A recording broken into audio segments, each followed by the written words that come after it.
So you are breaking up with me because I'm poor and going for my rich best friend. I'm sorry, but you were never my spec. If Harper had known that dressing poor would one day expose some people's true character faster than a Lagos sun melts ice cream, she would have started the experiment earlier. Because on the morning everything began, the hosts of heaven was already warming up its popcorn. Harper walked through Lagos Island like someone who had absolutely nothing to prove. Her slippers were the kind your grandmother might keep near the door for quick errands. Her tote bag looked like it had survived 2 world wars, 1 breakup, and a rainstorm. And her outfit, simple, soft, humble. The kind that made Okada riders assume she wanted the cheapest fare. Perfect. Exactly how she wanted it. Her real life, the jets, the penthouse, the company boardrooms with people twice her age calling her Madam Harper, stayed far, far away from this side of Lagos. Here she was just a girl chasing God and peace of mind. She'd rented a tiny flat where the paint peeled like it was shy. NEPA visited only when it felt generous. The tap sang nonsense instead of giving water. She could literally buy the entire building and turn it into a museum of poverty aesthetic. But she didn't, because she wasn't here for comfort. She was here for truth, the kind that money could never buy. The truth about people, the truth about love, the truth about who would choose her if she had nothing. That was when Damien appeared. He slid into her life the way smooth talkers do, smiling like toothpaste brand ambassador, speaking with an accent that wasn't quite British but definitely tried its best. From the first day he saw her buying roasted corn, he acted like they were characters in a romantic Korean drama. He complimented her smile, he held her bag, he helped her cross the road even when she didn't need help. And Harper, well, she let him. 2 weeks in, she started thinking, maybe this experiment won't end in disaster. Maybe I've actually found someone kind, someone genuine, someone who doesn't see my wealth, only me. But Lagos never runs out of plot twists. Never. One afternoon, Harper invited her friend Beatrice to her area. Beatrice arrived looking like she had swallowed a trust fund and it was showing through her skin.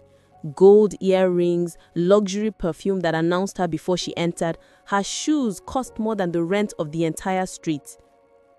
Damien's eyes looked at Beatrice like children look at ice cream trucks, shining, hungry, calculating. And Harper saw it. At first, she ignored that tiny pinch of fear. But the way Damien's voice changed when he greeted Beatrice, how he suddenly became extra helpful, how his smile stretched like elastic. Something was cooking, and it wasn't jollof. By the next day, he was already acting strange, calling less, smiling weirdly, asking suspicious questions like, "So, Beatrice, is she single? Just curious, for a friend." Harper knew the experiment had reached the part scientists call observation of natural behavior. Then it happened. Fast, ruthless, Lagos-style efficiency. He pulled her aside behind her apartment building and fed her the speech the one men practice in their mirrors when they want to dump someone without looking too heartless. "Harper, you're amazing, but I don't think we're compatible. Harper, I need someone who matches my dreams. Harper, I'm looking for stability." Translation: you look poor, your friend looks rich, I'm upgrading. The way he walked away afterwards, hey, if pride had legs, it would walk exactly like that. Harper didn't cry, she didn't beg, she didn't explain that she could buy Damien and the entire street if she felt like playing Monopoly with real buildings. She simply watched him go, her arms folded, her expression calm, the way billionaires look when someone thinks they've outsmarted them. Because she knew something Damien didn't.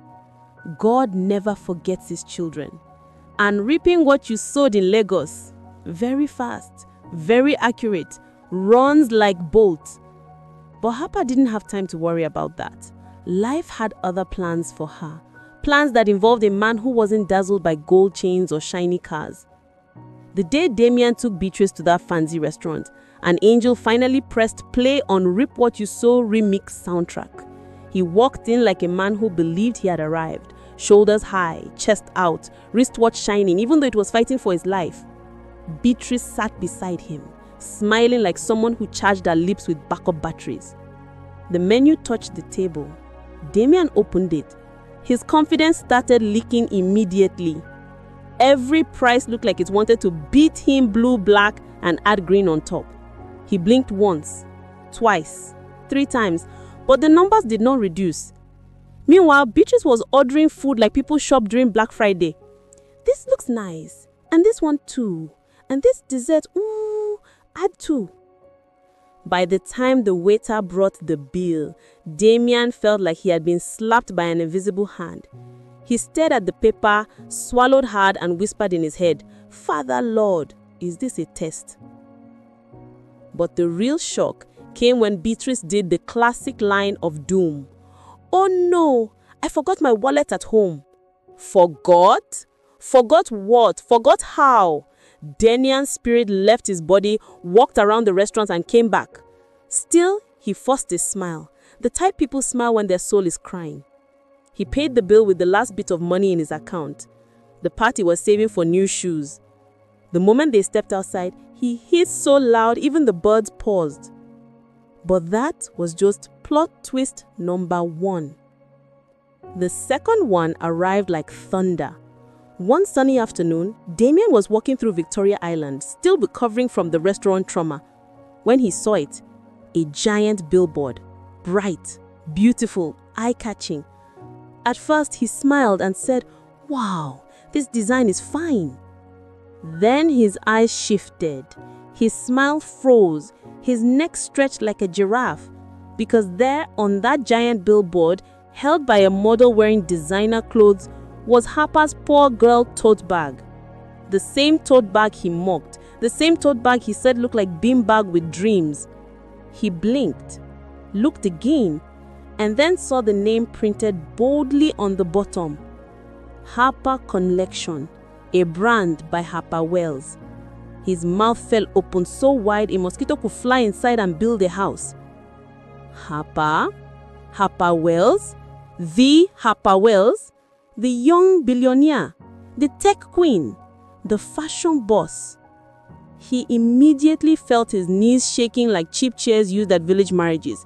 Sweat gathered on his forehead even though he wasn't walking. His heart shouted at him, "You threw away a diamond for glitter." He stood there in full shock, people passing him, shaking their heads like, this one has seen his destiny. 3 hours later, he was at Harper's small apartment. Well, small to her, but to him now, it looked like heaven's gate. He knocked so hard the door nearly developed trauma. Harper opened it slowly, calmly, looking like a queen who borrowed simple clothes just to confuse her enemies. "Damien," she said, voice soft. He fell to his knees faster than bad network. "Harper, please forgive me. I didn't know who you were. I didn't know." She raised her hand and he went silent. Because this was not the same Harper he dumped. This one stood tall, confident, powerful. "Damien," she said, "you didn't choose wrong because you didn't know I was rich. You chose wrong because you didn't know how to see my value when it was standing in front of you." Boom! Punchline of the year. His mouth moved like he wanted to argue, but no words came out. Even his brain refused to help him. Before he could embarrass himself further, someone walked up behind Harper. A man, tall, calm, gentle eyes, clean smile. Damien's eyes widened to the size of dinner plates. He knew this man. Everett, his old poor roommate back in college, the same man that he had betrayed when he stole his woman back then and scammed him. The architect who believed money worked best when used to help people, not to impress them. He wasn't flashy, he wasn't loud, he wasn't chasing rich friends or expensive restaurants, but he carried something money couldn't buy. Peace, kindness, steadiness. And Harper's hand fit inside his like it had always been waiting there. Damien saw that handhold and let out a small, painful sound, the kind goats make during village festivals. Harper looked at Everett, then back at Damien, and said something so simple yet so powerful. Some people chase gold, some people chase glitter. I choose someone who sees me, not my bag, not my clothes, not my bank account. Everett smiled warmly at Damien, that respectful, sorry bro, but you messed up kind of smile. Damien tried to speak again, but Harper had already turned away. Not rudely, not with pride, just with peace. Because when someone shows you their true colors, you don't go blind, you move on. As Damien walked away slowly, dragging his regrets behind him like a heavy sack, he finally understood the lesson. A person who judges by appearance is like someone who throws away a gift because they don't like the wrapping paper. But by then, Harper was already stepping forward into her new beginning, with Everett beside her, with her truth shining, with her heart choosing wiser this time. And somewhere in heaven, the hosts of heaven clapped softly and whispered, "Good choice, Harper, good choice."